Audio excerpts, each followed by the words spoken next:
హైదరాబాద్ చేరుకున్న ప్రభాకర్ రావు అనే బదులు మెడల బయటికి ఏం చేసి ప్రభాకర్ రావు అనేసి బాగుండి పాడైపోను. ఈయన చేరుకున్నాడు. రాను నాకు కాలేయం ఖరాబ్ అయింది, నా పెద్ద పేరు ఖరాబ్ అయింది, నాకు ఆపరేషన్ అయితట్టుంది, నాకు క్యాన్సర్ వచ్చింది, దెబ్బ ఖరాబ్ అయింది అని కథలు పడి అమెరికాలో పోయినాడు. 14 నెలలు పోయినాడు.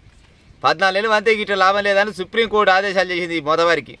రారా పిల్ల నువ్వు ఫోన్ ట్యాపింగ్ కేసులో పోయి గాడ ఉంటివి, దాన్ని నీతో చాలా పని ఉంది తెలంగాణ పోలీసులకు రా అంటే ఇక ట్రంప్ ఇక ఒక సీత చేసుకున్నట్టు తల్లి ఈడు అయినా ఈ రోగు తప్పినాడు. మా దేశంలో ఉన్నా కానీ మా దేశానికి మత్తు వస్తట్టుంది, నువ్వు వెళ్ళిపోరా నాయన అని ట్రంప్ ఏమైనా ఇబ్బంది పెడితే గట్టగిట్ట బయటకు వచ్చిందేమో తప్పితే అంతకు మించి ఈయన ఏమి రానట్టు.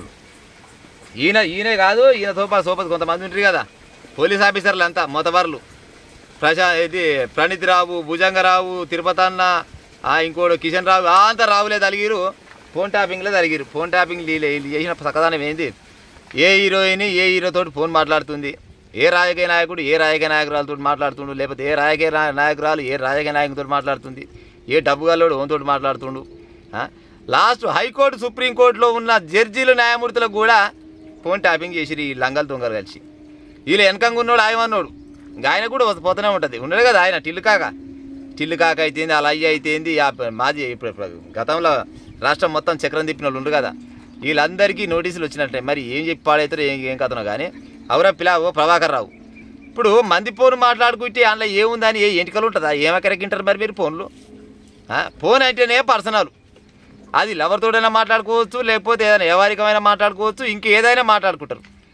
వాళ్ళు ఏం మాట్లాడుకుంటారు అని విని వాళ్ళని బ్లాక్మెయిల్ చేసుకుంటా కోట్ల రూపాయల డిమాండ్ చేసుకుంటా కథలు పడుకుంటా పోయి అమెరికాలో వండుకొని ఈ 14 నెలల తర్వాత ఇవాళ బాట దొరికినది. దుబాయ్ మీద ఇంక వెళ్ళినాడు చిన్నగా, ఆ దుబాయ్లో ఇక్కడ తిన్నాడో మరి టిఫిన్ చేసినో చేయలేదు. ఇంకా తింటాడు తనవంతా రోగాలే పాడైపోయినాయి.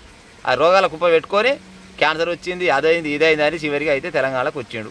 ఇక ఈయన వెనకంగా కేటీ రామారావు పోతాడంట. మరి కేటీ రామారావు వీళ్ళందరూ కొనపోయి నిజంగా రేవంత్ రెడ్డి గారు నువ్వు 7 సముద్రాలు దాగి ఉన్నా కానీ నిన్ను పట్టుకొస్తా అని చెప్పినావు. సరే నువ్వు పట్టుకొచ్చినావు, లేకపోతే ఆనంద రాడు వచ్చినావు, లేకపోతే చంపేలా కొట్టినా మాకైతే తెలియదు. కానీ ఫోన్ ట్యాపింగ్ కేసుల ఈయనే కాదు, ఈయన వెనకంగా ఉన్న మొదవారు ఎవడెవడు అనేది మొత్తం బయటికి రావాలి.